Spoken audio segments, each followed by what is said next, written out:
And before I leave the subject of immigration, I just told myself I would tell you this because I think it's a good way to think about what's going on.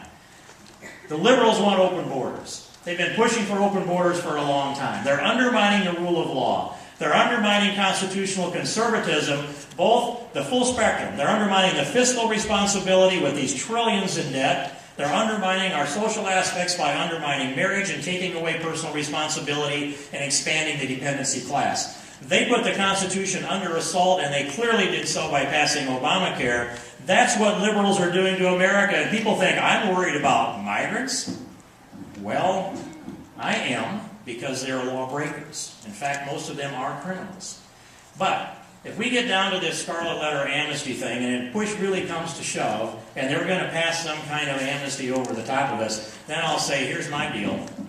Let's go ahead and have an exchange program. If liberals are serious, if they want to bring in somebody illegally or grant them amnesty, fine, we'll keep them. Let's deport the liberals instead. We can build a greater country if we just make that exchange. We can convert those other folks into conservatives because they understand the value of hard work and hopefully the rule of law. Now, I have to also tell you about where I stand with the IRS because I brought them up. In about 1980, I decided I want rid of the IRS. I want to abolish the Internal Revenue Service and the Federal Income Tax Code completely, get rid of it all. And here's the principle, and I'll be doing a panel later on in the conference on this, but here's the principle. Ronald Reagan's principle. He said, what you tax, you get less of. All right? Because tax is a punishment, so people don't want to submit to more punishment, and so they stop doing whatever it is that you tax. And he also said, well, you subsidize, you get more of. Well, you tax, you get less of. Well, think of this. The federal government has the first lien on all productivity in America. If you punch the time clock, if you invest, if you save, if you're going to cash in on dividends or capital gains, Uncle Sam is there with his handout till he gets his. All productivity in America is punished by taxes. If we go to the fair tax, we take the tax off of all production in America. We stop punishing production in America. We put it on consumption, and we let you earn all you can earn, save all you want to save, invest all you want to, create every job you want to, build a company, build a factory, be an entrepreneur, and go out on the internet and make all you can make. You pay the taxes when you personally consume, not when you invest in your business, but when you personally consume. If we do that, we can bring this country completely out of this economic recession that we are in.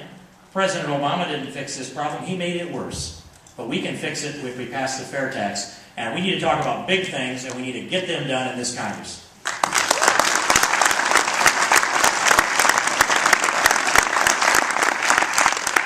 And now, this thing that happens to be very urgent, burning in my head and heart today and almost every day for the last year and a half. And that is killing, first it was kill the bill, kill Obamacare. Now it's repeal the bill. And when that bill passed on that day in late March of last year, I thought that I would go home and sleep, and the sleep of the dead until I was all rested up, and then I would start to put together a strategy. I was the last one to leave the Capitol that night. I laid down for a little while, not long. And, once a little bit of fatigue wore off, I was up, and I wrote up the bill draft request to repeal Obamacare. That bill draft request was waiting at the door when they opened for business that same day.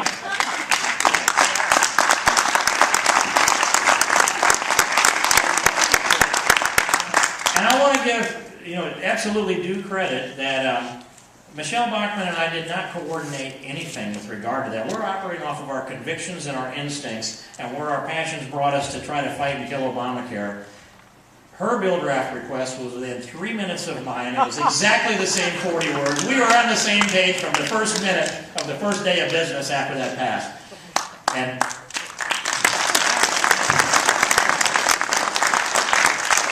I have been ever since. But it fell to me to bring the discharge petition that I filed in June. And by the time we got into September, I had 178 signatures on the discharge petition. We were going for 218 so we could roll Nancy Pelosi. We got to 178 and we got it bipartisan. All but 6 Republicans signed the discharge petition to repeal Obamacare. And there are more than 6 Republicans in the United States Congress today that are elected because they had a discharge petition to beat their opponent over the head with, who refused to sign it. I think one of them's in the audience today. And so I appreciate the work that was done in getting to that point. Then, after that, we come into this new Congress. And I said, I think the repeal of Obamacare needs to be this language that I proposed, and it needs to be H.R. 1, the most important priority of the new Republican majority, and actually the most important priority of the Speaker. Well, I didn't get everything I wanted. It became H.R. 2. I don't know what H.R. 1 is. That's okay. I'm actually very happy it was H.R. 2. And we did pass. And every Republican, to this day, every Republican in the House and in the United States Senate has voted to repeal 100% of Obamacare.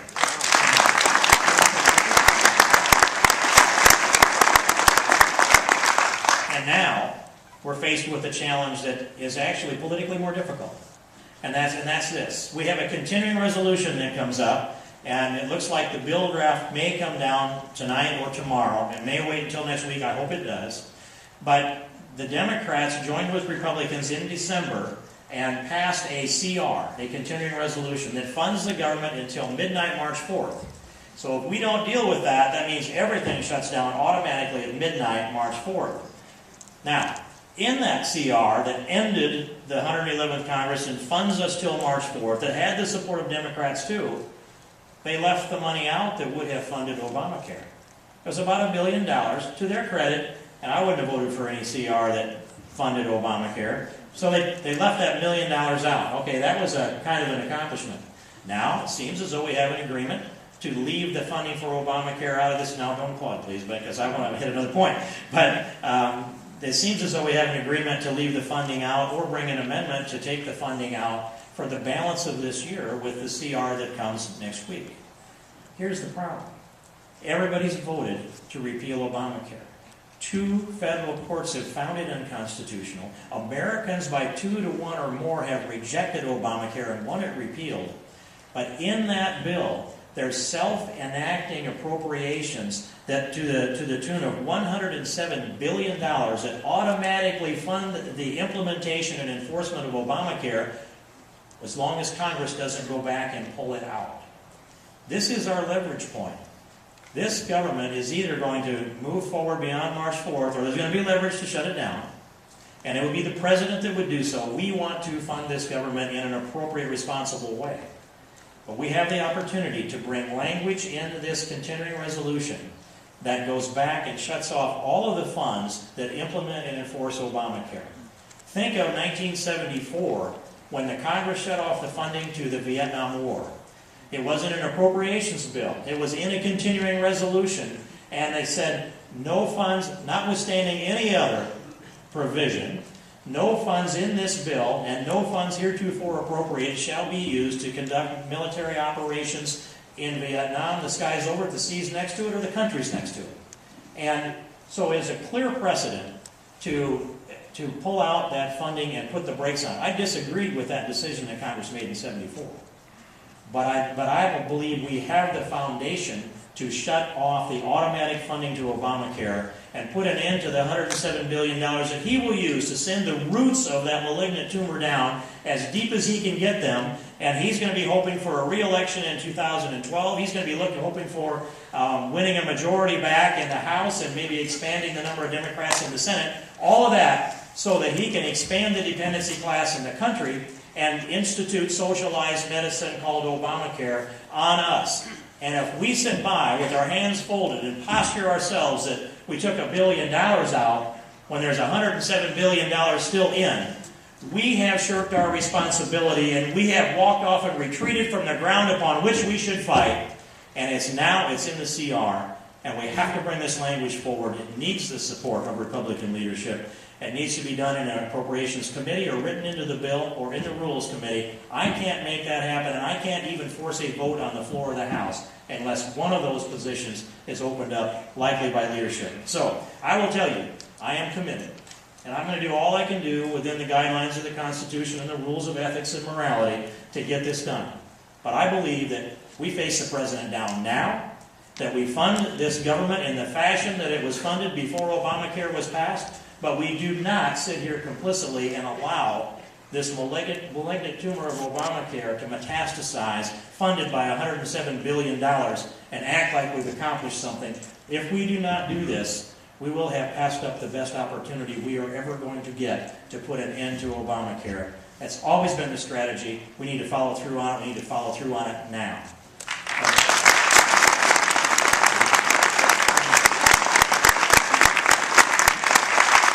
So I want to just say a few things in conclusion here about American exceptionalism, because that really is what fits underneath this umbrella of constitutional conservatives and here at CPAC.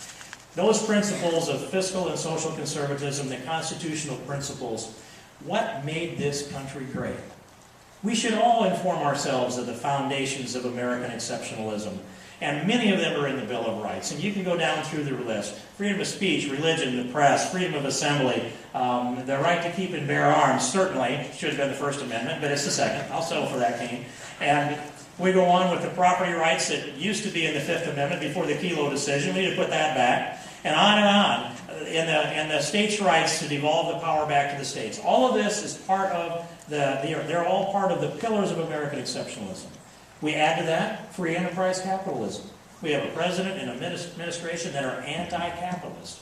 And we must have a right to property and a right to a return on our investment, not to be confiscated by somebody's social engineering plan coming out of the White House. And all of these confiscated businesses that have been taken over by the federal government, including 3 large investment banks, and AIG, and Fannie Mae, and Freddie Mac, and General Motors, and Chrysler, and the nationalization of your skin and everything inside it, and a 10% tax on the outside and the tanning tax, all of that needs to be given back to the American people underneath the constitutional principles.